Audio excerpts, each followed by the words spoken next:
An exuberant afternoon to the August gathering.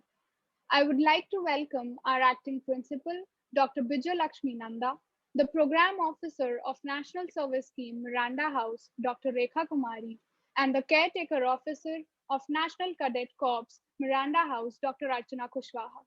All the faculty members, our speaker for the session, Dr. Shalini Sharma, and all the participants to the fifth day of unifying body and mind with yoga.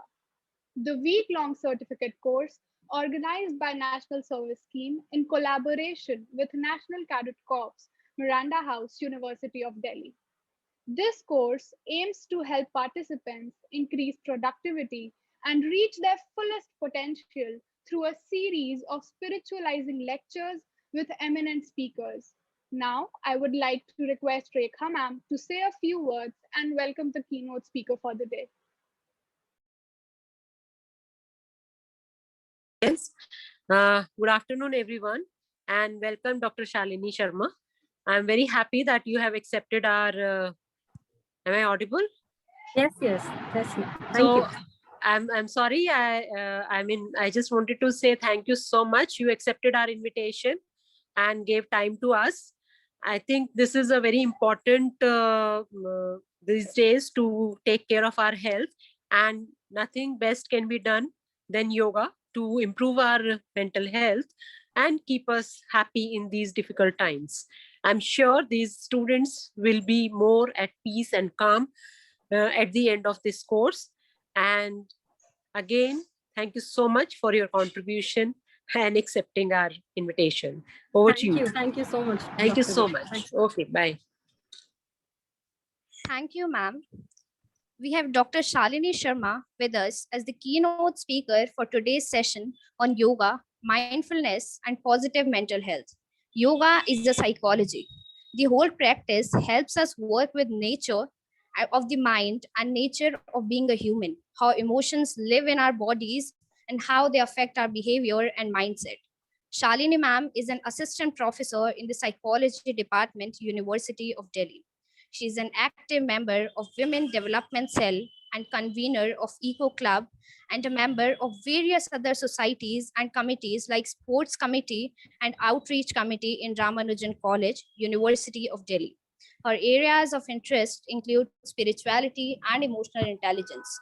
Her research paper titled Stability and Change, a Revisit, was published in ICFAI Journal of Organizational Behavior, and a research paper titled Organizational Change in Publication Industry, a case study from qualitative perspective, was published in the conference proceedings of NAOP IIT Kanpur in 2007. She has organized and participated in numerous seminars and has presented research paper and articles in many annual workshops and conferences of renowned institutions. Her work in field of academia is doing wonders, and ma'am, you are truly an inspiration for many young professionals.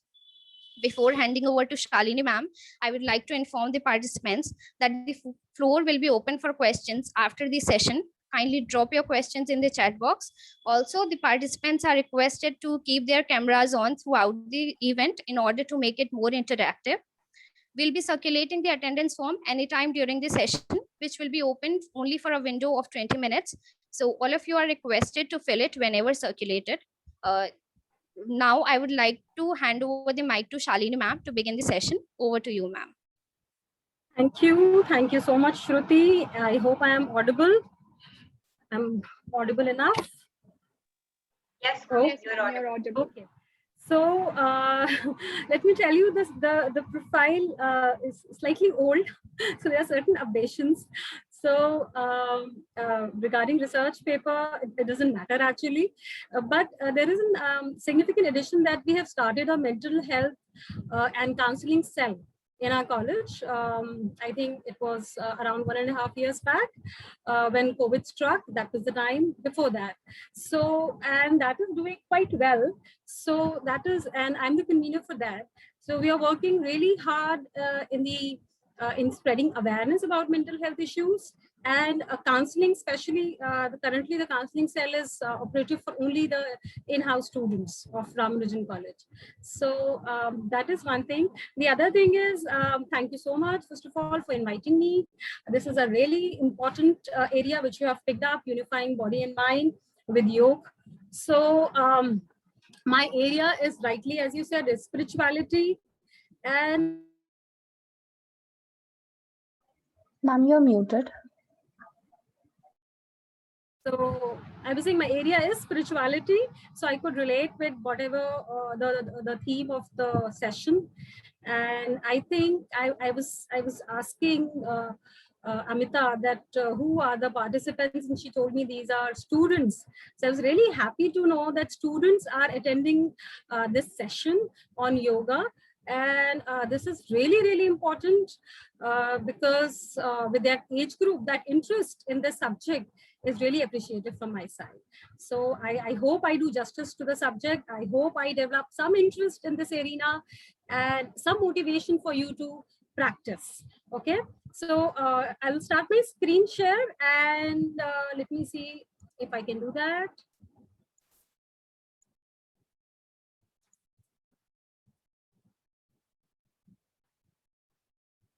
Is my screen visible?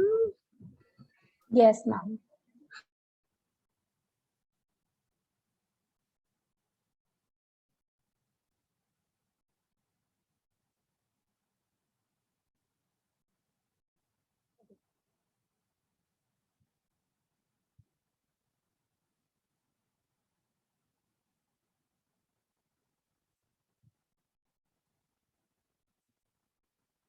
I hope my screen is visible.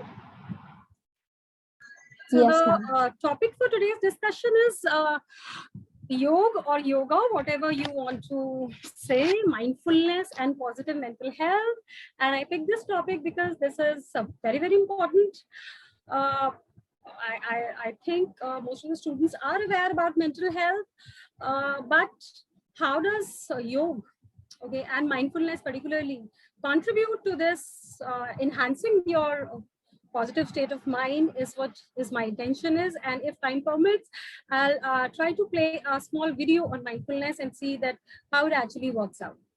Okay, so I think the question answer session is at the end, but you can keep posting your questions. I know if I think the questions would be in the chat box. That's how it works out. Or they can ask. The questions will be in the chat box. Otherwise, I would have been happy if students would have asked in between also, but perfectly fine. It is up to the organizers. No problem. So let us move in this journey. Now, this is just, I've made it quite concise. I've not gone into the details because I knew this is a workshop. This is on yoga. Basically, this is a certification course on yoga, and this is the last day, as I know. So obviously, you must have discussed a lot about yoga, isn't it? And I don't know what understanding, but I'm just assuming that you would have fair enough idea about yoga and the yogic practices. So that is why I did not cover it purposefully here. Okay, so we'll just brush up through the yoga, the meaning of yoga, and how psychology and yoga are related, and mental health, and we'll go to the main topic, that is mindfulness and how do you actually practice it. Okay, so now I don't know, there is less interaction. I'm used to so much of interaction. I'll just go the way it is. Now you know that yoga is originally a spiritual practice, isn't it? And we have our notions of spirituality. I won't dwell into it because it's a huge arena, but I'll just tell you that yoga is one of the ways through which you can attain your spiritual goals. So spirituality in a very simple term is the adhyatma in the Hindi form, but it is beyond religion. There are different notions in the Eastern and Western perspective about spirituality. But yoga, coming back to the yoga originated in India over 2000 years ago as a multimodal discipline, okay, which sought to alleviate suffering and transcend consciousness. So that's the intention, okay. So that's the main intention. the practice of yoga leads to the union of individual consciousness with the universal consciousness. So ultimately, the goal of yoga is unison. Okay, and I think that must have been covered in the earlier sessions also. So ultimately, that's a broader theme, but yet there are different ways through which this can be achieved. This larger goal can be achieved. Okay, but everybody can have their own sub goals of practicing yoga, but you should very well understand what yoga actually means before practicing it. Okay, now this is what I particularly feel, and because we use this term yoga, and whenever we use this term yoga, the first thing which comes to our mind is the yogic exercises, the yogic practices, the asanas, the different asanas you do, okay, the pranayam. So we associate yoga with the techniques, particularly the physical, the breathing exercises, and some exercises again for deep relaxation.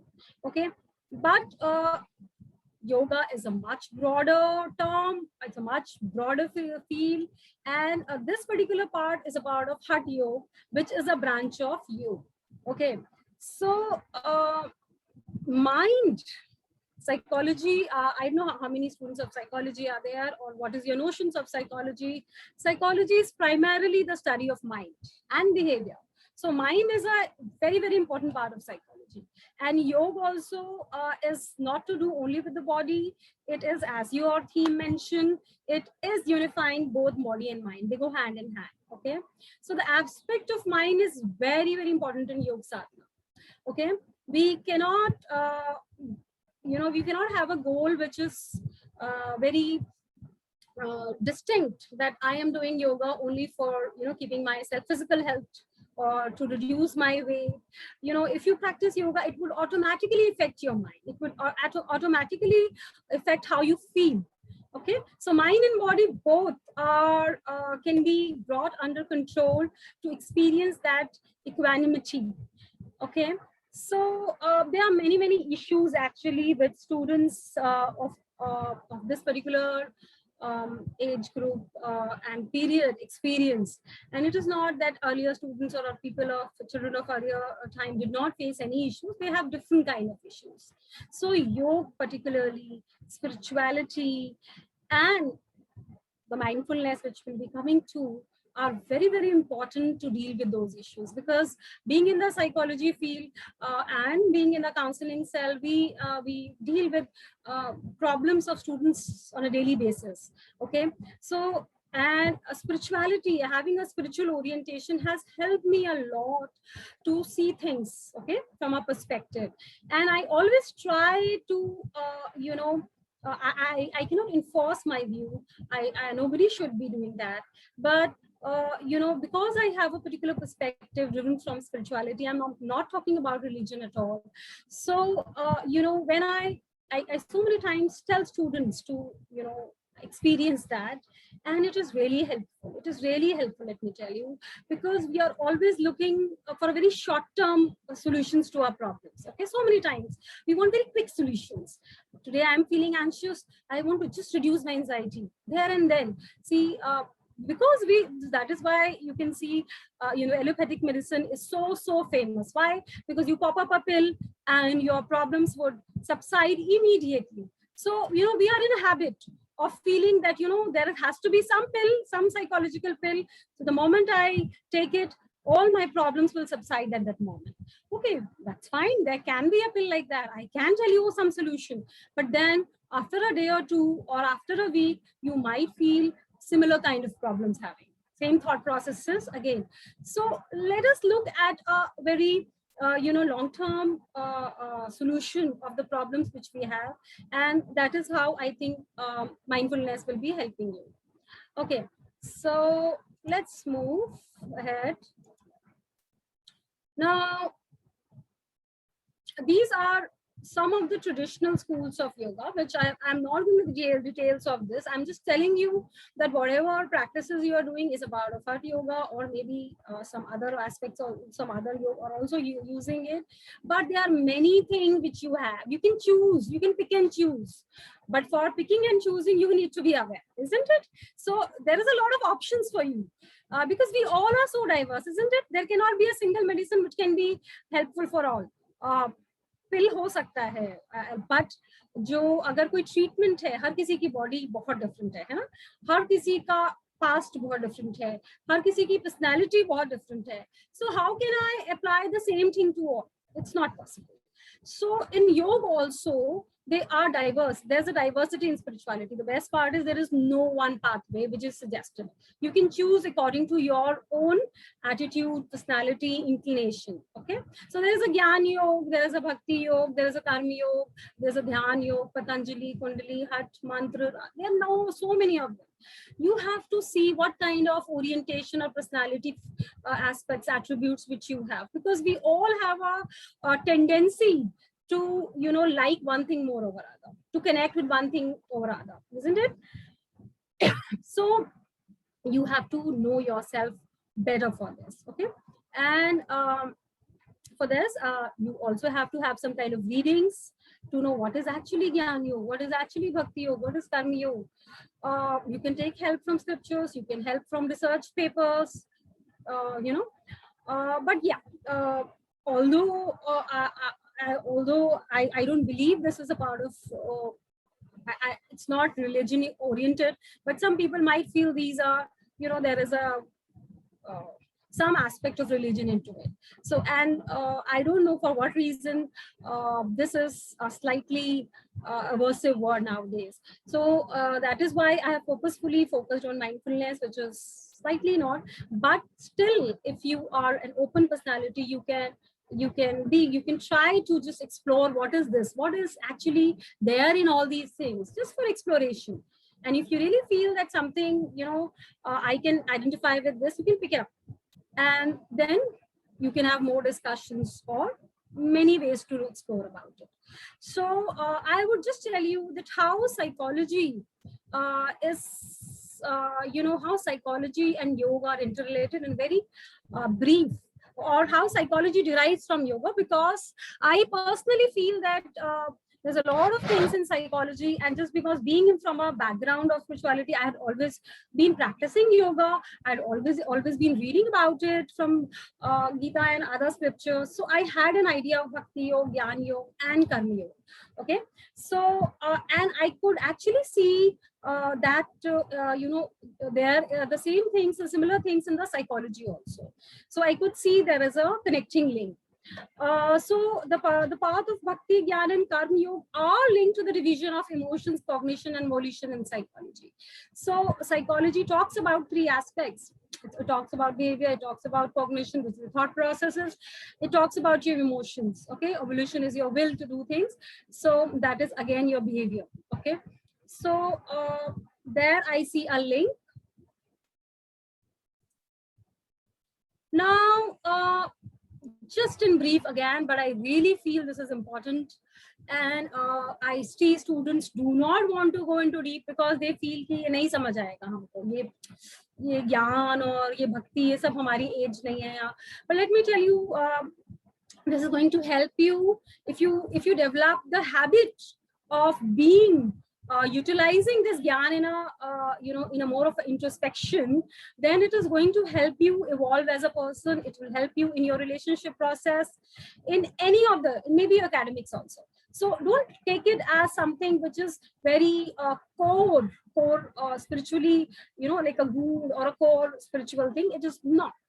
Gyan Yoga is a path of wisdom, yes, but it consists of something like self-analysis, awareness, questioning, and introspection, which everybody in any age group can do, yeah, after a particular age. So we can't expect a child to do that, but after gaining some maturity, you know, you can do a self-analysis, we can do awareness, and we can always help from introspection. So one attains knowledge of the self, that's a higher self, but you have a choice to not make that goal of attaining pertaining relating to self, that's perfectly fine. By systematically analyzing his or her awareness with the body, mind, and ego.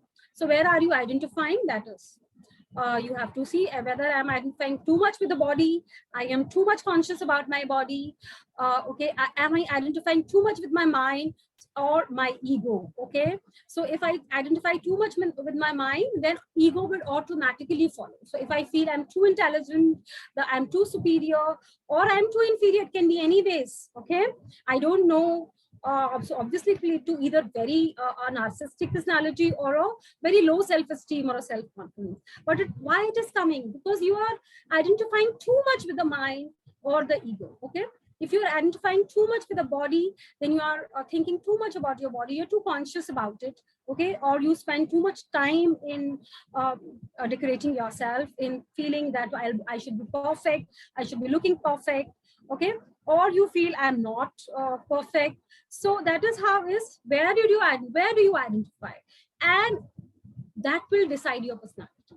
Okay, that will decide how you relate to your own self, how you relate to others. So what will make you angry, what will make you sad, what will make you depressed? Okay, so this is an identification process which you should all analyze. Where do I identify the most? Okay, now there are different levels of being: mind, body, and consciousness, each able to observe and control the one below. So yes, if mind is there, mind can observe the body, and consciousness can even observe the mind. So suppose you are thinking something, okay, you just a thought passed where you are thinking negatively about somebody. Okay, यार ये कैसी लग रही है, ये क्या है, ये इसने ऐसा क्यों बोला, या you know anything about that, some level of insecurity or some level of jealousy, anything, any negative thought can pass through you.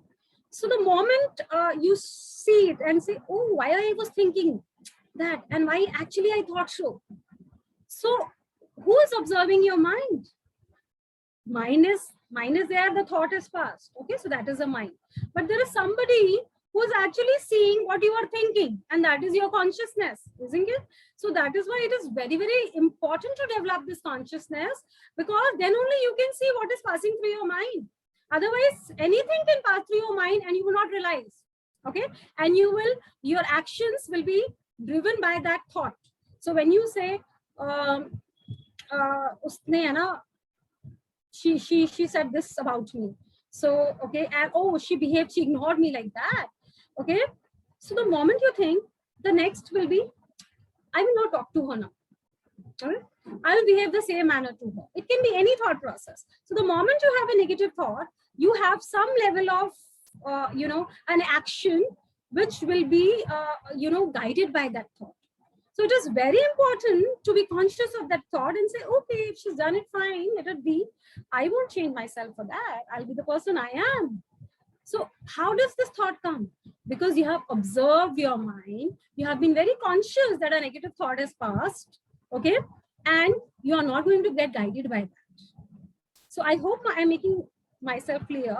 So this is how the mind is observing the body. If you have some kind of pain or anything, so your mind is observing your body, but there's a consciousness which is observing your mind.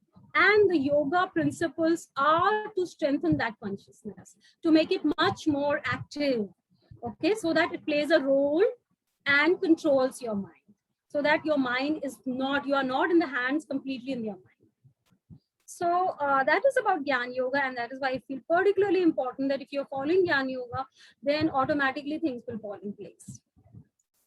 Now, there are strong parallels between Gyan Yoga and modern psychotherapy, yes, because psychotherapy has, it talks about questioning your assumptions, to explore reality, to dig deeply for the causes and reasons for your anguish.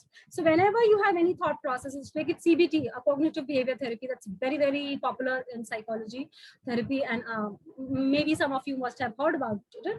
So mostly the practitioners, many practitioners follow the cognitive behavior psychotherapy. The cognitive behavior psychotherapy is about changing your faulty thought system, because the assumption is that any kind of faulty behavior is a result of your faulty thought processes. There is always a preceding thought before any action takes place. There is always a preceding thought before any emotions you emote. Okay, So when you feel angry, just see what was the preceding thought before it. When you feel sad, what was the preceding thought? You must have knowingly, unknowingly, a thought has passed through you. मैंने आज अच्छा नहीं किया, मैंने उसे ठीक नहीं किया. Let me tell you, जो अभी मैंने कोविड टाइम पे इतना जैसे काउंसलिंग हुआ था या जो भी इंटरेक्शन हुआ था, उसमें guilt was a very overpowering emotion which came, because and specifically with those people who could not save their loved ones. Okay, जिनको ये लगा कि मैं कुछ कर सकता था, I could have done something. Okay, I could have done that. Although they tried hard, but just because they lost the person, they felt that it was not enough. We could have done that. We could have taken him there and then. But we should not have waited. And that guilt, even after so much of counseling, that so many times the guilt overpass you. But where is the emotion coming from? The thought process कि मैंने नहीं किया, मैं कर सकता था. And the whole process of therapy involved to change that thing which you are speaking to yourself. Okay, so and there are different ways. There are different ways through which it is done. Okay, but my whole point here is that psychotherapy and Jnana Yoga, psychotherapy derives from the Jnana Yoga because it is about the thought processes, and we try to change the faulty or misplaced thought processes which you are having. It may seem to be very logical thought processes, but they might not be actually. Now, but there's still differences between Jnana Yoga and psychotherapy. Why? Because Jnana Yoga is to use the mind to acknowledge a larger reality beyond the mind. Okay, so the purpose of Jnana Yoga is again a very higher purpose. It is tell you the higher reality. You can take it divine, you can take it some superpower, you can take it your larger self, you can take it as a higher self, but that's the whole goal of Jnana Yoga. Okay, so you're going beyond mind to connect with some higher reality. In psychotherapy, that's not the goal purposely. We limit it to the thought systems, and we try to change and we make it more acceptable thought system, more meaningful thoughts processes. So we try to change it. Okay, so that is the whole point of psychotherapy. So we are not going to the higher divinity and other aspects. Okay, so we also derive, psychology also derives from Karma Yoga. That I particularly feel because there's a branch of psychology which is called positive psychology, which only talks about positive aspects of being. So there's a field of abnormal or clinical psychology which talks about the abnormality, the problems, the issues, okay, the dysfunctionalities which people have. On the contrary, positive psychology talks about hope, love, compassion, okay, forgiveness, optimism. So these topics are covered in positive psychology. So there is an experience of flow. Flow is experience where you become so much absorbed in a particular activity that you lose a sense of self and time. So I don't know whether you've experienced it sometime or not. Dancers, particularly people in the creative arena, would identify with it more. So many times when you are into any creative, any artistic work, music or dance or any other forms or any work where you involve yourself, you immerse in that work, so suddenly you lose a sense of time. कितना time हो गया आपको पता नहीं चलता. मैं हूँ, आप ये भी भूल जाते हो कि मैं हूँ, मेरा नाम क्या है, जो भी है. So for that moment you lose that sense of self. So that's the experience of flow. Okay, so that is, I think, is also an aspect of Karma Yoga, where Karma Yoga talks about doing things in a detached manner, but doing things in very efficient manner also. Okay, so आप बहुत अच्छे से अपना काम कीजिए, and you forget all other things. Okay, I am doing it for this purpose. No, I have to do it just because I have to do it, because I find happiness in doing that. So that's the whole concept of Karma Yoga. Okay, so I feel that flow is again taken from that Karma Yoga. So that's how again they are aligned. There is a connection between psychology and and I feel it's important if we practice that kind of flow in our actions. Now, Bhakti Yoga is not exactly covered, but yes, when we teach Ras theory of emotions, because then we teach emotions, so there is a Ras theory, Rasa theory so-called, but so there are 8 Ras which are there, 8 emotions which are being described. So we do discuss those emotions aspect. So you should know even emotions are so rich. There is richness of emotions which is there as compared to the small 4 or 5 categories which we have. So about anger, so there's a richness of emotions in that. So in that sense, I think there is some kind of overlap. Also, in again positive psychology, we talk about gratitude, compassion, forgiveness, hope, spirituality, and these also overlap with the bhakti aspect, because in bhakti there is a lot of gratitude, there's a compassion, there's forgiveness, क्योंकि आप surrender कर चुके हो, आपको कुछ बुरा नहीं लगता है, because you have totally surrendered to the higher form. Okay, so आप जो भी देखते हो उसकी लीला देखते हो, because you feel everything is done by the higher divine. So आपको किसी पे आपको बुरा नहीं लगता, because you feel कि the divinity is inspiring this person to do in whatever way. So that's a whole thing. But there is a difference again. Bhakti Yoga is purely God-centric, and if we talk about positive psychology, we are not taking into account that kind of God-centricism here. So this is all about how yoga and psychology, are interrelated, how psychology derives from yoga, how we practice it. And if you practice any of these principles, depending on, again, your inclination, you have to decide which appeals to you more, either bhakti, karam, or any other thing, or some other yoga. So then it will be might be more helpful, because you can see the real practice, in what way you can practice it in your real life. This is really practicable. Let me tell you, this is really applied. No form of yoga is because you feel only asanas can be practiced. No, all forms of yoga, whichever I had underlined, are really, really applicable in life. Okay. Now, this is a very small part. I just wanted to tell you that there is a yoga-based psychotherapy where you can apply the principles of yoga. Okay, and to the psychotherapy, it can be asana, it can be meditation, it can be breathing exercises. So you are taking from the yoga, the yogic science, and applying it to the therapy process, the body mind consciousness. So you can apply, you can try it yourself. This is not a formal, it's a very difficult process. You pick up any form of yoga which you like. If you want to do yogic asanas, pranayam, just pick it, but just do it consistently for a period of time, like a month, and just see what kind of changes it brings in you. So this kind of psychotherapy, you don't require any other psychotherapist. You can practice, but you have to have a right in understanding. You have to do it under somebody, okay, who is knowledgeable, who is trained in this field of yoga. Otherwise, you might harm yourself in some other way. So again, some knowledge, person who has knowledge, you can do under that guidance, and you can see the results for yourself. But then you have to do that trial, you have to do that experiment on yourself.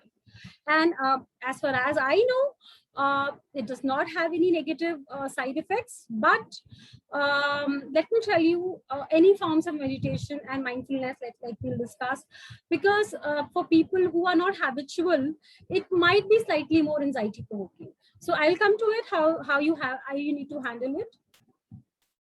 So the whole aim of this yoga therapy is also to cultivate self-awareness.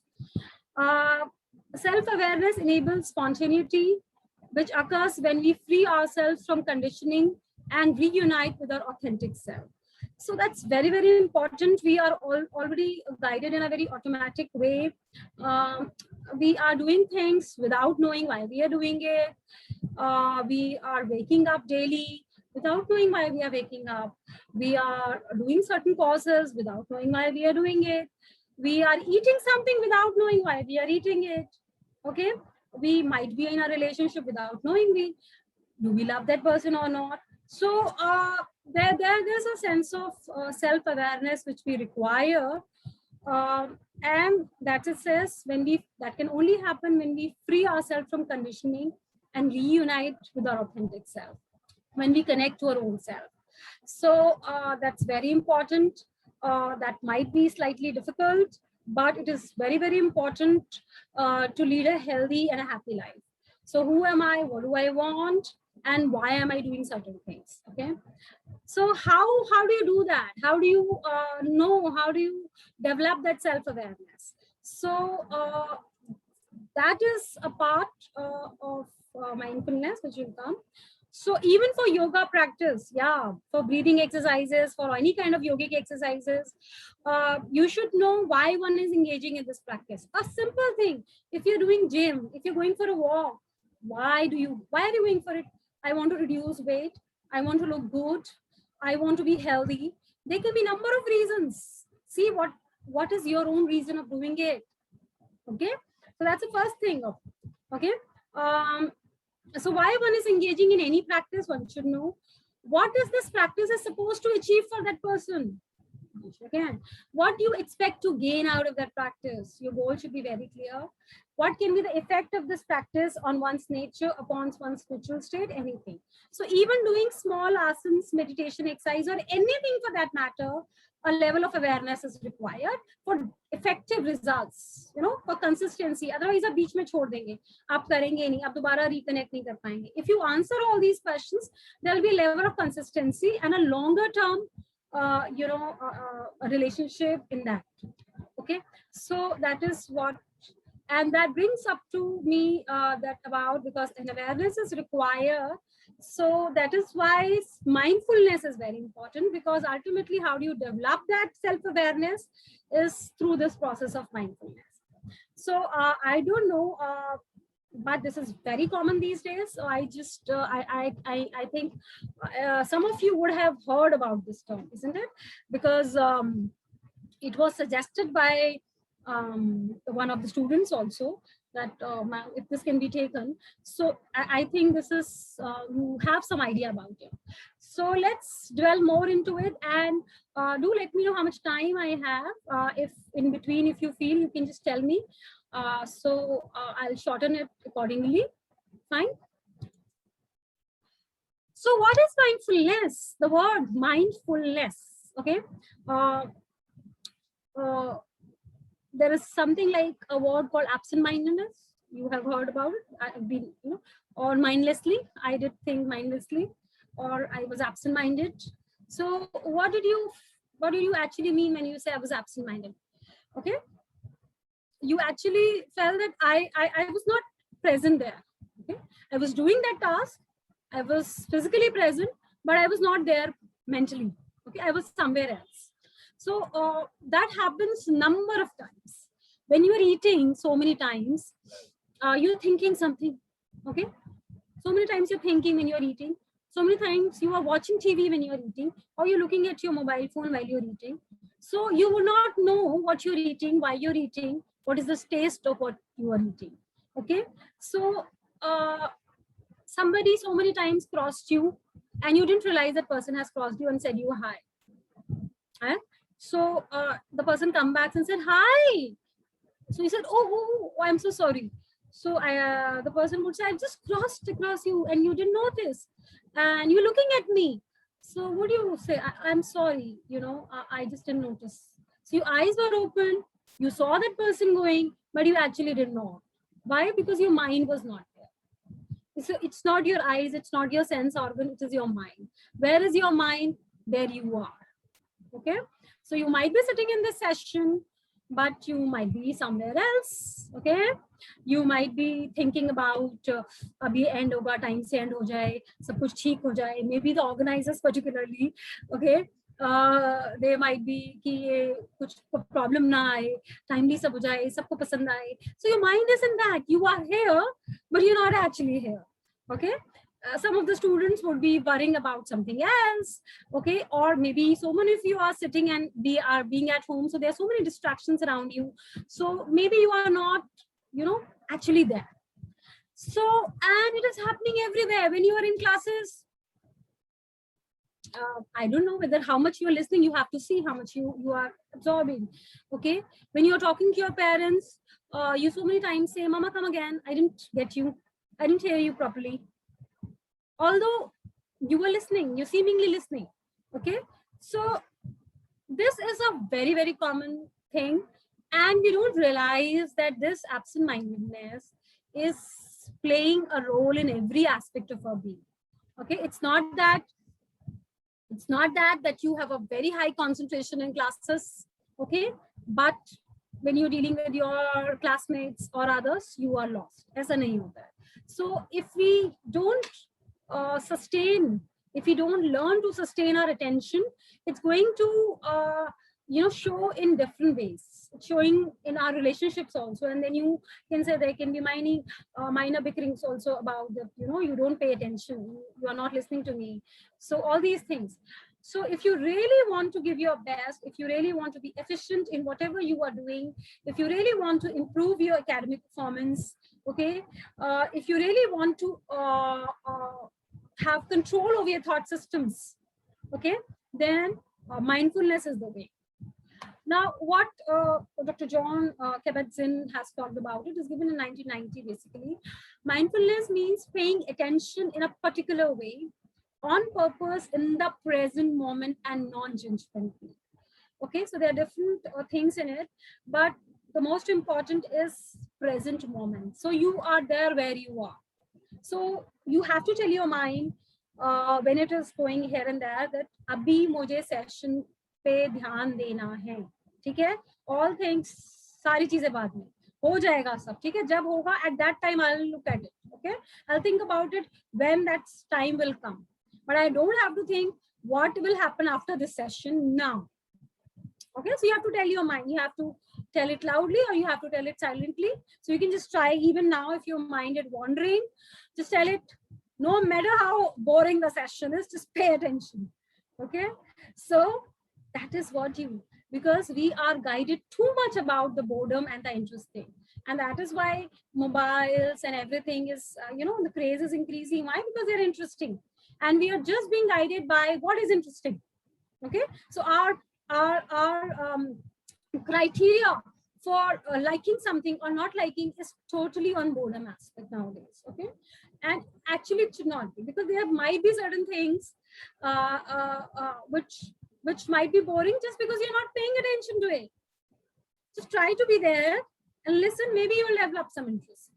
Okay, that's how we have to go other way now. We don't have to go by कि जो चीज boring लगती है उसको छोड़ते जाओ और जो चीज interesting लग रही है उसको करो, ठीक है. If you go by that, then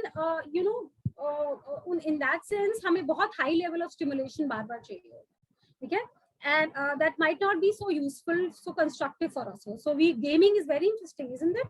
But it not be very important, it will not be very useful for us. So our criteria should not be only boredom or lack of boredom. Fine. So coming to the definition, it is moment by moment awareness. So you are here in the moment where you are. Okay, it's a state of psychological freedom that occurs when attention remains quiet and limbo without attachment to any particular point of view. So that's another way to define it. You are not attaching yourself. When you are guided by boredom, you are attaching yourself to things. Okay, here you are taking things as they are, the content of it. Okay, you're not getting attached to anything, and that is why addiction क्यों होता है gaming से या phone से क्यों होता है? क्योंकि इंटरेस्ट है तो ठीक है, इंटरेस्टिंग है तो छोड़ दो ना फिर एक मोमेंट के टाइम, आप नहीं छोड़ पाते. Why? Because you get attached. So that's a very important part कि ज्यादा इंटरेस्टिंग भी कोई चीज हो जाती है तो हम उससे एडिक्टेड या अटैच्ड हो जाते हैं. सो है दे आर सेइंग कि without attachment to that particular point of view, that's very important. Okay, mindfulness can be is very is defined not in a singular way. It's not a technique. Okay, it's just not a technique. It's a psychological state of awareness, because it is a technique initially, but when you practice it, it becomes a way of life. Okay, so it becomes your psychological state aware. So when you always learn to be aware of your thoughts, when you are, so that's it can be called mindfulness. So it's a psychological state of awareness where you're aware of your thought processes, where you're aware about number of things. We'll abhi hum padhenge. it is secondly a practice that promotes this awareness. So yes, it is a technique, it's a practice. So that promotes this kind of awareness. You can do with multiple ways, we'll come to know. It's a mode of processing information. Yes, it can be one of the mode of how you process the information. So if you're mindful, you are able to process more information. मैंने यहाँ पे 25 slides दिखाई, 30 slides दिखाई आपको, ठीक है, दिखाऊंगी. अब आप उसमें से कितना रिकॉल कर सकते हैं, ठीक है, कोई 10% करेगा, कोई 2% करेगा, कोई 20, कोई 30. हो सकता है जितने ज्यादा माइंडफुल हम होंगे उतना हमारा जो प्रोसेसिंग होगा वो बढ़ जाए. Okay, so I could retain more, I can process more, and I can reproduce more also. So it will help you in your academics also and general learning also. Okay, it's not about the rote learning I'm talking about. It can become a characterological trait.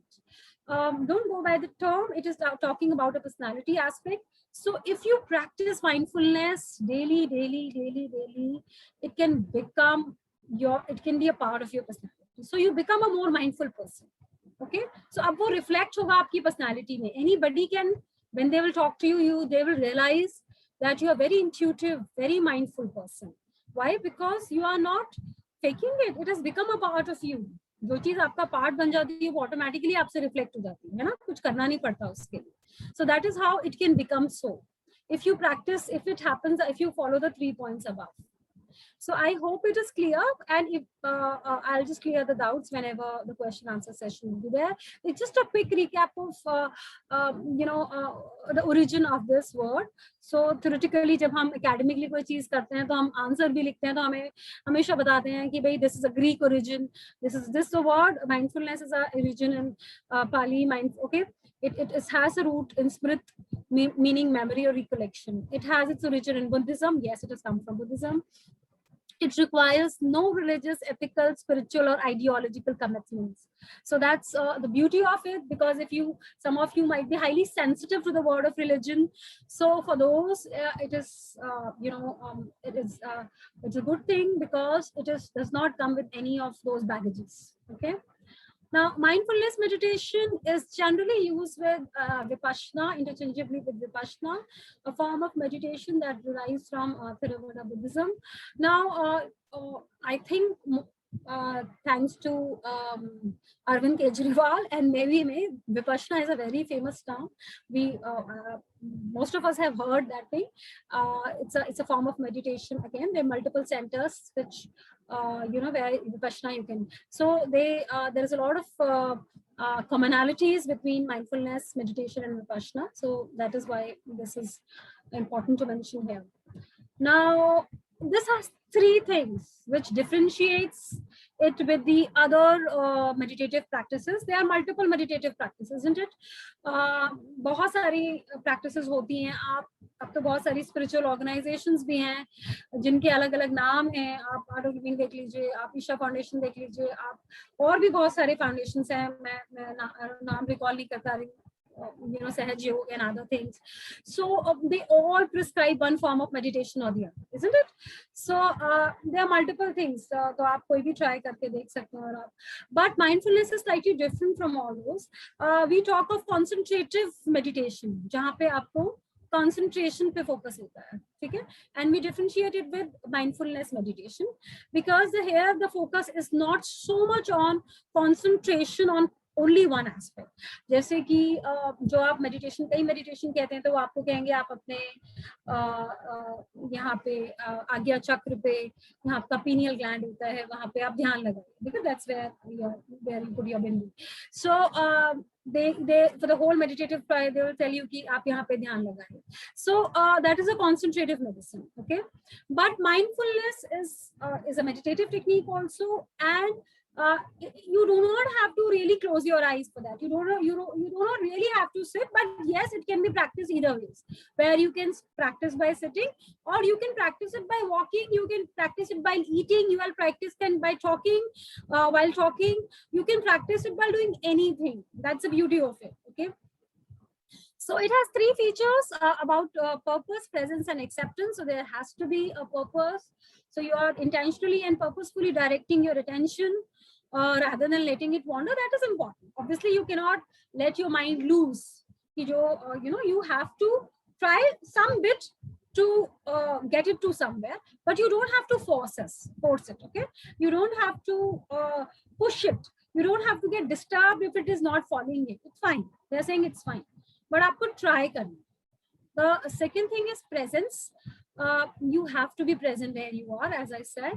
So you have to be fully engaged with and attentive to the present moment.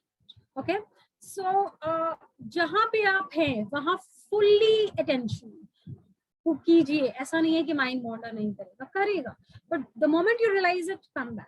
The moment you realize it, come back. But just make a slight effort to come back. Don't let your mind to loose. कि कोई बात नहीं सुनना, attendance तो लगी रही है ना, क्या फर्क पड़ता है, अटेंडेंस है, मैंने ऑन कर दिया है, तो अब कोई फर्क नहीं पड़ता है. See, this is, you obviously will get a certificate, no doubt about it. Okay, nobody is saying anything to you if you don't listen, but your mind is getting a bad habit of not concentrating. So you're doing harm to your own self. Why? Because ultimately कोई outside से नहीं है जो आपको इस चीज के लिए वो करेगा, but आपका mind ही आपका enemy बन जाएगा. वो concentrate ही नहीं करेगा कभी भी. अब जब आप चाहोगे वो concentrate करे, वो करेगा ही नहीं. क्यों? क्योंकि उसको habit हो गई है नहीं concentrate करने. अब आप चाहोगे कि इस क्लास को मैं सुनूं और ध्यान से सुनूं, वो थोड़ी देर में फिर भाग जाएगा, क्योंकि हमने उसको बहुत free hand दे रखा है. ठीक है? So the whole task is, even if you don't like whatever, if you don't like to listen to this session, no problem. पर अभी आप बोलो अभी मैं हूँ ना, अभी मुझे ये मैंने ये join किया है, so let me try to be here. Let me just try to see what it is about. Okay, so in that way you will see later in your classes you will have much more control. Acceptance. At the same time, being you are trying to have a purposefully, you want to have attention, you are present, you're trying to be present, but at the same time you are accepting when it is not following your instructions. Okay, you are being non-judgmental toward whatever arises. That's very important. Being non-judgmental is always prescribed in psychology, because that is one of the ethics in psychology. Okay, that you have to be non-judgmental towards anybody, towards your clients, to your own self also. So that's about acceptance. It is easier said than done.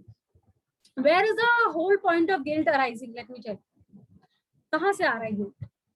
Guilt होगा अगर हम कोई चीज को accept कर लेंगे तो. Guilt हो ही नहीं सकता अगर हम acceptance मोड में. ठीक है, हमारा प्रॉब्लम ही गिल्ट का, एंगर का तब आता है जब हम रेजिस्टेंस होते हैं. Okay, when we are resistant to anything, when we are not accepting what other person is telling, when we are not accepting the situation which has happened, when we are not accepting the death of somebody, when we are not accepting some relationship failure, when we are not accepting how we have performed in the exams, okay, when we are not accepting where we are born, to what relationships we are born. ठीक है, हमें ऐसा क्यों मिला, मेरे साथ ये ऐसा क्यों हुआ, क्यों ये ऐसा है, मेरे पेरेंट्स ऐसे क्यों करते हैं, मेरा ये ऐसे क्यों करता है, मेरा ये. So this is a whole point of resistance, and till the time that you have that resistance, you can never be relaxed and at peace. Okay, so वो problem आपको बार बार pinch करती है. So that is a whole point of acceptance. We accept your thoughts. वो आएंगे ही आएंगे, ऐसा नहीं होगा कि आज आप बैठे हो और suddenly your thoughts will stop. You are a habit. It's a habit. It will go. उसका nature है. Everything has a nature. Mind has a nature of wandering. We need to understand that mind is, उसका nature ही wandering है. ठीक है, तो वो try करेगा wander होने के लिए. So it's okay. But I have to know that I have to associate with consciousness, and I am higher than mind. और मैं करूँगी इसको, manage करूँगी, slowly करूँगी, but I'll be able to. I know. So that's how it goes. So you're observing your experience in a manner that is more direct and sensual rather than thinking and analyzing. तो यहाँ पे हम कुछ analysis नहीं कर रहे हैं, यहाँ पे हम कुछ भी ऐसा नहीं कर रहे हैं कि हम सोच रहे हैं कि मैं higher being हूँ और मैं connect कर रही हूँ, who am I am a soul, ऐसा कोई analysis भी नहीं कर. ठीक है, this is a part of meditation, other meditation, but that's not a part of mindfulness meditation. हम केवल जो हमारे साथ हो रहा है, हम simply बैठे हैं और हम देख रहे हैं कि हमारे साथ हो क्या है. ये thoughts आ रहे हैं, very good, आ रहे हैं, बहुत अच्छी बात है. मेरे को भूख लग रही है, I'm feeling hungry, मुझे पता चल रहा है, okay, I'm feeling hungry, okay. I have a slight sensation in there. Okay. I'm not able to close my eyes because मुझे थोड़ी anxiety हो रही है. Okay. So I am looking at it. I'm being an observer. I'm being a drishta. ठीक है, मैं सब कुछ देख रही हूँ और किसी भी चीज को ये नहीं कह रही कि ये गलत है, क्यों हो रहा है यार, मेरा थॉट रुक क्यों नहीं रहा, मैं इतना ट्राई कर रही हूँ, then why it is not, ये क्यों मेरा मन बार बार इधर भाग रहा है, ठीक है, क्यों मेरे को यही वाला थॉट क्यों आ रहा है बार बार, क्यों उस पर्सन की मेरे को याद आ रही है, मुझे नहीं याद करनी उसकी, why this person is coming to my thought process. जितना रेजिस्ट करोगे उतना आएगा. So it's better let it pass. Okay, aa raha hai, theek hai, aao, good, and jao. So that's how it functions. There are 3 stages in that. That's a direct involvement of one of your 5 senses. तो इसमें senses कहीं ना कहीं involved होती हैं आपकी. अभी हम देखेंगे इसको करके. There has to be an anchor. Anchor मतलब जहाँ पे आप जिस पे focus करोगे. ठीक है, आप किसी भी चीज पे focus कर सकते हो. You can focus on your breath.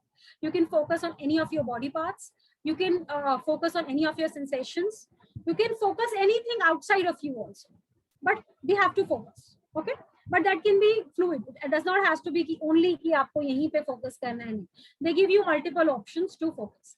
And yes, their mind will wander. वो anchor जो भी है जहाँ पे आप focus कर रहे हो, the mind will go away from it. So you have to come back to that.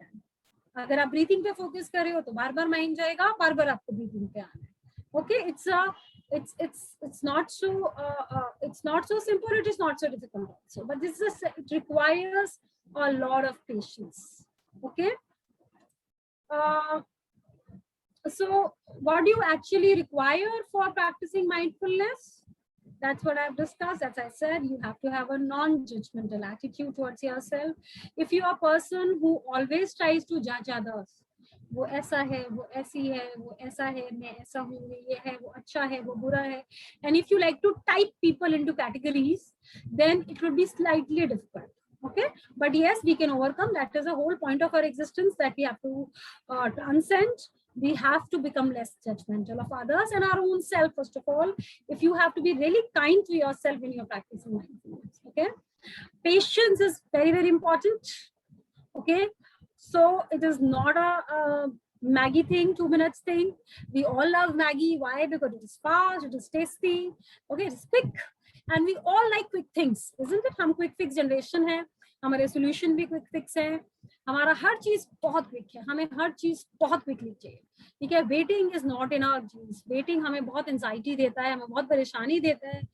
और मैं आपको अब एक अपना experience बता रही हूँ. मुझे कुछ कहीं पे था जहाँ पे क्यू थी, yeah, I think a shop actually, and उसमें केवल 3 लोग से I had to rush back to home because I have small children. So ऐसा कोई urgency भी नहीं थी, but I am I have become habitual कि जैसे ही काम खत्म हो, I have to rush back to my children. Okay, that's all. So my work was over in college, and I had to pick something from the shop, and I pick up and go back to, and it was office hours. So I was thinking कि, it should not be late, because then office hours the traffic increases and you obviously take lot more time to get back home. So there are 2 people ahead of me, and that lady was taking too much time in buying that sweet. Okay, she was taking too much time. She was choosing, she was thinking, and I was being slightly impatient कि क्योंकि मेरे को बस एक ही चीज लेनी थी. तो my thought was कि यार मैं जल्दी से ये ले लेती हूँ, because she is taking so much time, और मेरा तो जल्दी हो जाएगा.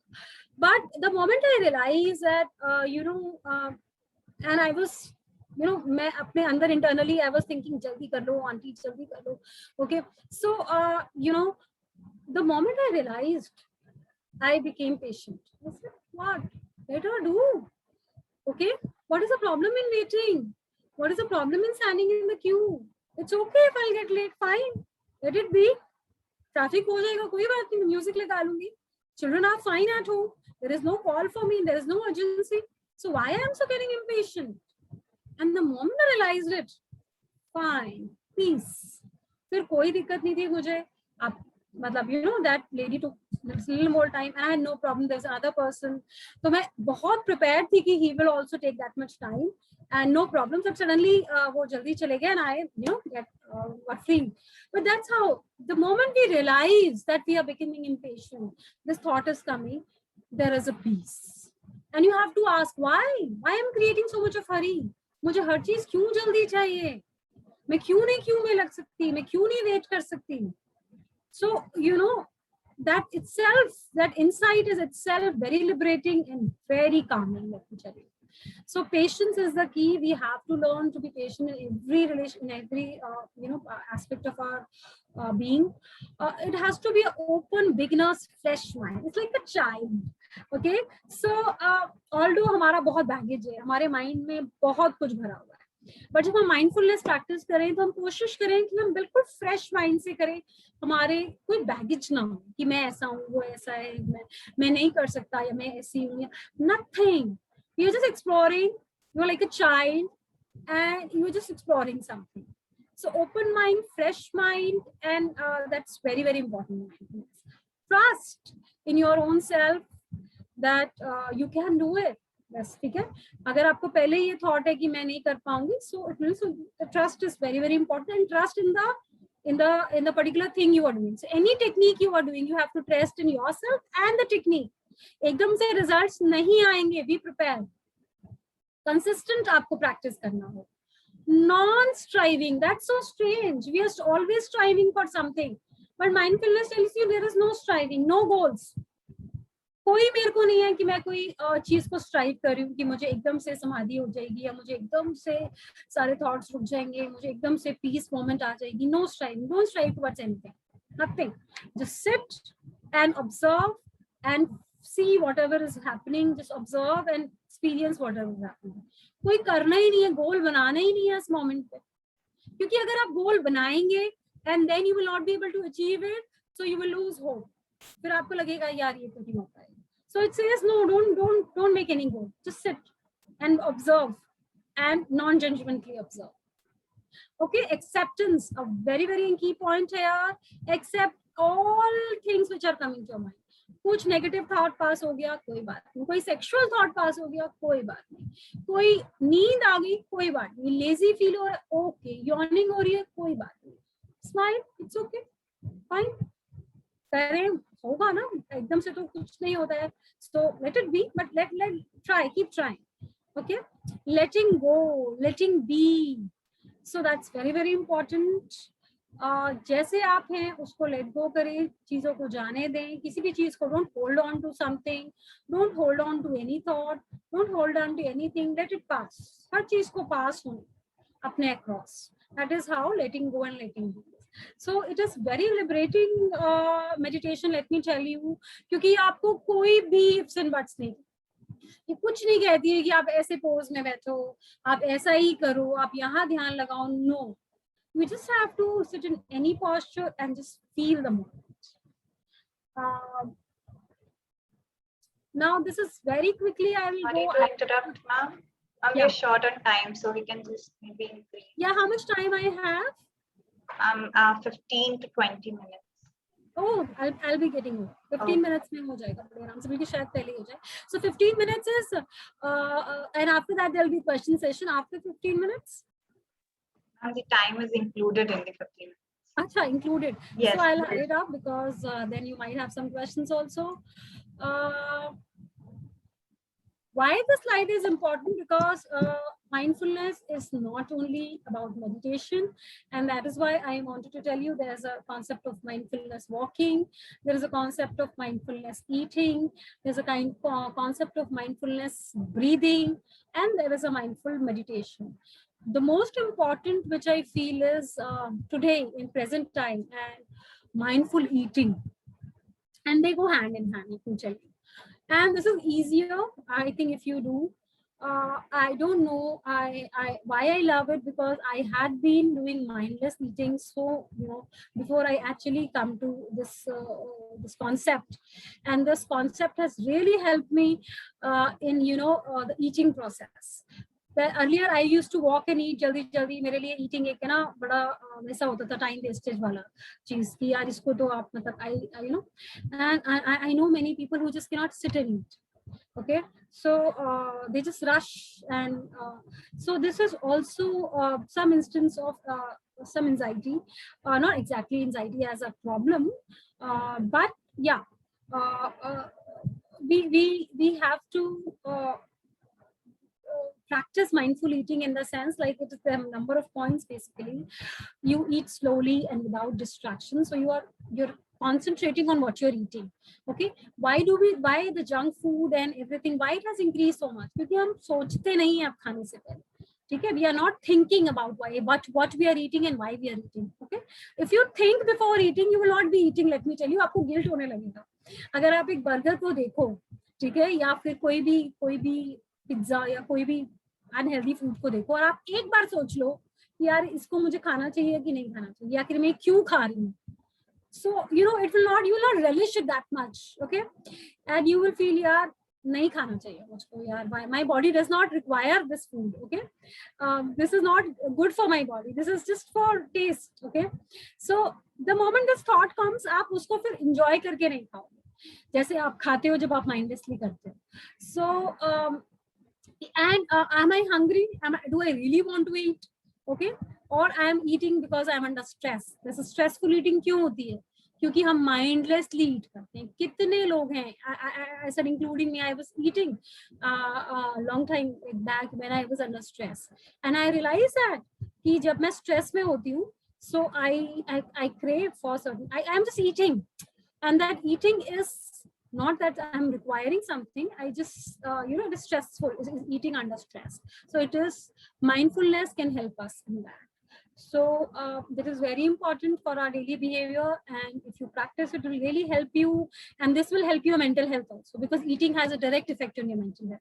Okay, so you engage your senses, and so you can learn to cope with guilt and anxiety about food also. Eating, so there are multiple benefits of it.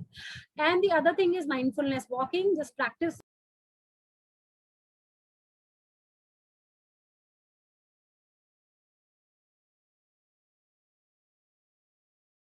Ma'am, you're muted. I'm muted, or somehow I know how do I get muted all the time. So I hope my slide is, you can read my slide. So this is about practice. I don't know whether I'll get time to discuss, but you can read more about it. Mindfulness meditation is a whole field. You can read it, how to practice, how to do it. It will be really helpful. Mindful breathing. अगर आप meditation नहीं कर रहे हैं तो mindful breathing कर लीजिए. Just have focus on your breathing. Sit quietly and just focus on your breathing. Don't do anything. Thoughts will come, fine, आ गए, realize हो गए, एकदम से चला जाएगा. The moment you realize कि आपका कोई thought आया है, वो उसी वक्त stop हो जाता है. The moment you become aware, that stop, वो thought चला जाता है. आप देखिएगा, कभी भी देखिएगा. So awareness is the key. Okay, so let me move ahead because I'm short of time. There are multiple benefits. So you're moving from a spontaneous or a reactionary mode to more informed and aware response. हम बहुत reactionary, robotic, automatic mode में जी रहे हैं. ठीक है, जो मन में आया खा लिया, जो मन में आया बोल दिया, and then we feel bad, then we feel guilty thereafter कि हमने क्यों कहा. तो rage इसीलिए होता है, fit of anger, ये सब defense mechanism इसीलिए होता है. So if you practice mindfulness, you will do things knowingly while you do. Okay, things will not automatically happen और आपको लगेगा ये क्यों हो. ठीक है, so that's the other benefits also. So it helps your emotions by not repressing them, by not venting them out, by not ignoring them, and by not being impulsive. So it helps you in your emotion process. Ultimately हम यही सब करते हैं, या तो अपने emotions को repress कर रहे होते हैं, या vent out कर रहे होते हैं, या ignore करते हैं, या impulsively. So you will learn to be with our emotions by being with them, by separating thoughts and emotions, and by intentionally making decisions of how I need to respond to something. Okay, so you're making a choice of how you need to respond. It's not automatically happening. Okay, I'm not going to go into details of this, but you should know what's a positive mental health. It's a state characterized by presence of psychological, emotional well-being, and social well-being that we're all aiming for, and that's achieved by all these practices which have just been discussed. Let me tell you, mental health is very, very important. So there are multiple benefits again. You can read it. There are psychological benefits, there are spiritual benefits, and there are physical benefits. You decide what is more important to you, and you can choose choose to do it for any of these reasons. Okay, so you might not be doing it for spiritual reasons. You go for psychological benefits and multiple psychology, rumination, overthinking. इतनी major problem है सबको आजकल कि हमारे thoughts मैं सोचती ही रहती हूँ, rumination. I'm always thinking. My thoughts are not under my control. So this is a recurrent problem I'm facing. I'm hearing from students. So this is very well taken care of by practicing my mindfulness meditation, distraction, and emotional reactivity. So I'm not going to the spiritual benefits, but yes, whenever you aim for it, you will get it. Physical benefits are always there. Okay, so let's practice. If I have time, I'll just show you 3 minutes video, or a 7 minutes is in Hindi, 3 minutes is in English. Which would you be more comfortable? Tell me fast, any of you, any of the organizers. Which one should I? English. 3 minutes English. Okay, I think you're going by the time. Fine. It has an ad in it.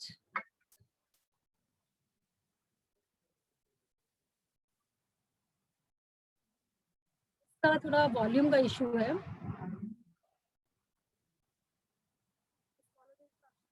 All of you, even the organizers.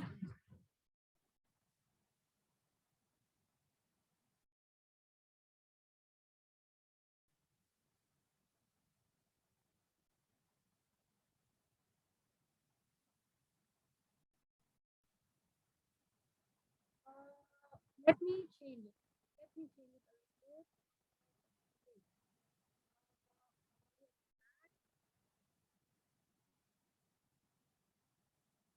So many windows which are actually open. I'm slightly confused.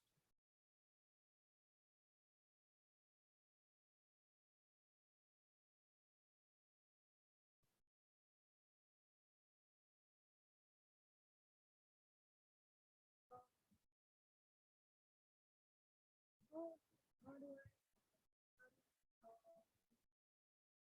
stop this? Stop video. Yes, no. Okay. Back, because I want to play other video. Yeah. Is my screen visible? Yes, ma'am.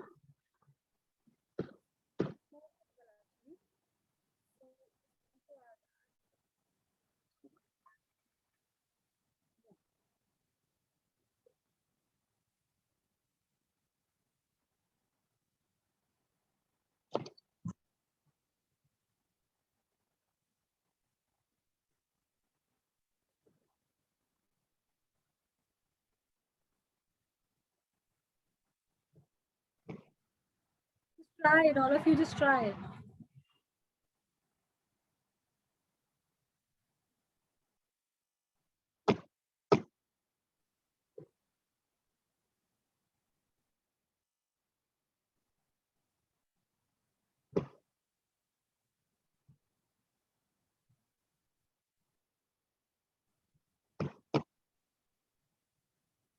Ma'am, the video is not audible.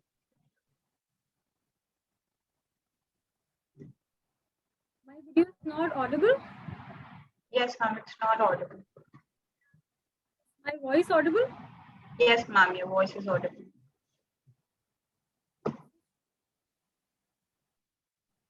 Ma'am, can you send me the link? What? What do I do? Can you send me the link? Link? Yes, yes. Yes, ma'am. But how do I send you? On WhatsApp or either in the Zoom here itself.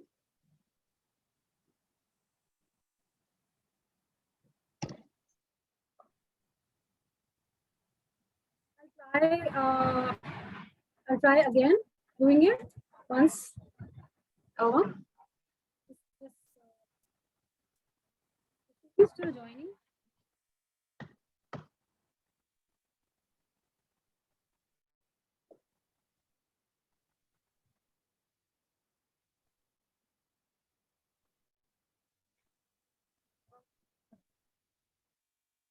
Let's see if it is audible now.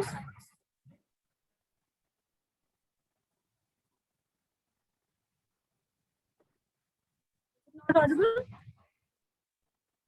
No, ma'am. The link is already there. The other video was audible, which I played? No. ma'am. No, ma'am. Ma'am, I guess you'll have to share again with enabling the sound sharing. So maybe stop the sharing and then again share the screen. I actually did that. I stopped share. Yes, ma'am. And what do I do now? What do I do now? I Ma'am, stop share again. Share again. Share screen, no? Yes, ma'am. See if there's an option to enable sound sharing. Basic, advanced, share sound. Yeah, Yes. there is. Okay. Thank you.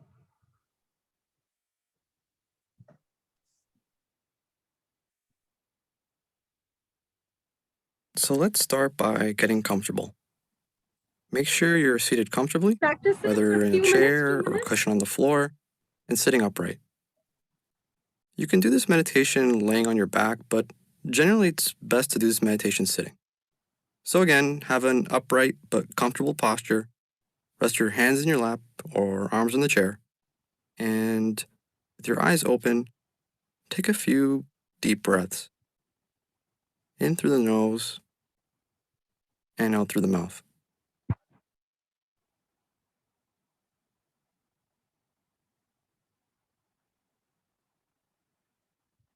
On the next out breath, gently close your eyes and relax your breathing. Allow your breathing to return to normal. And now, bring your attention to your body. Notice your weight on the chair or on the floor. Notice the points of contact, any physical sensations. Begin to notice your feet touching the floor. Notice your legs on the chair, your arms resting in your lap. Notice your back against the chair. And continue to focus your attention on each of these physical points of contact for a few moments. And now, begin to notice your breath. Don't change your breathing, just notice the natural state of breathing. Notice if it's shallow or deep. Notice how your breath flows in and out. Again, make no effort to change the way you're breathing. Simply notice each breath as it passes. Notice the rising and falling sensations of breathing. The rise of the inhale, the falling sensation of the exhale. Maybe it's more noticeable in your chest or stomach. Just place your attention here for a few moments.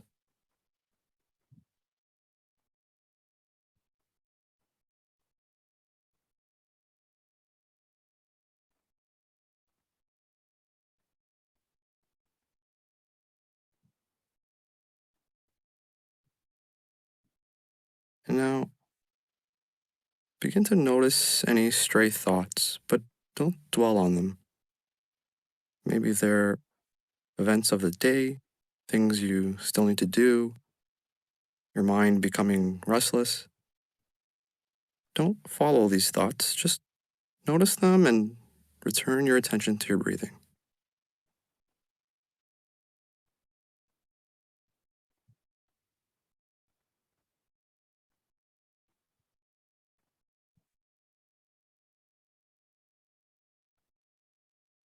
And when your mind wanders, and it will, gently return your attention back to your breath. Watch as your breath continues to flow deeply, calmly.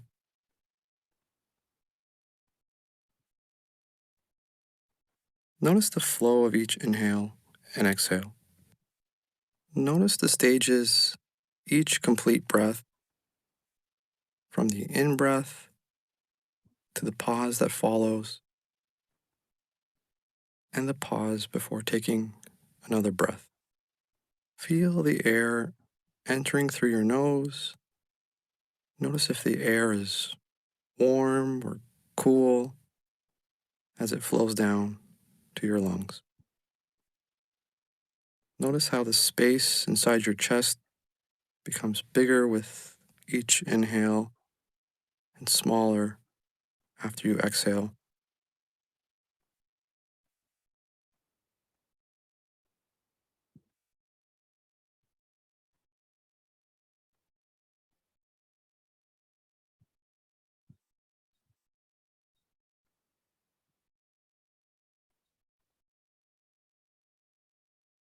And now slowly return your focus back to the physical points of contact, back to your legs or feet on the floor, back to your arms in your lap. Notice your back against the chair. And slowly open your eyes and notice how you feel. You've completed your mindfulness meditation session. And with Okay. You may be pretty familiar with many of the benefits of meditation touted by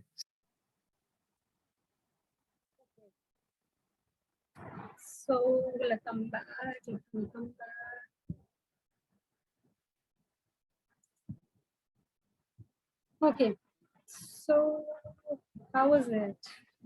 Slight. I'll just give you the many videos actually, but this was most audible actually. That was my criteria for choosing it. There were others who were better, but voice itna audible nahi tha, so I chose this one. But let me tell you, it's a बहुत better way है इसको करने की, but it's just a glimpse of what it is all about. So with this, I will not take much of your time. The other slide was about references, and a big thank you to all of you for listening. Thank you, ma'am. This was indeed an insightful as well as inspiring session where we got to know about how yoga is a spiritual practice that can bring equanimity in mind as well as body, stimulate consciousness, lead to positive psychology, cultivate self-awareness, concentration, and strengthen relationships. Also, how mindfulness is imperative. We'll surely inculcate this in our lives. That's great. With this, we come to an end of today's wonderful session. First and foremost, I would like to thank our speaker, Dr. Shalini Sharma, who, despite her busy schedule, found time to grace this occasion. I also express my heartfelt thanks to our principal, Dr. Bijal Lakshmi Nanda, for her continuous support, vision, and commitment. My heartfelt thanks to the Program Officer of National Service Scheme Miranda House, Dr. Rekha Kumari, and to the Caretaker Officer of National Cadet Corps, Miranda House, Dr. Archana Kushwaha. Last but not the least, I thank the participants for their undivided attention and cooperation in making this session a resounding success. Thank you. You may leave the meeting now. Okay.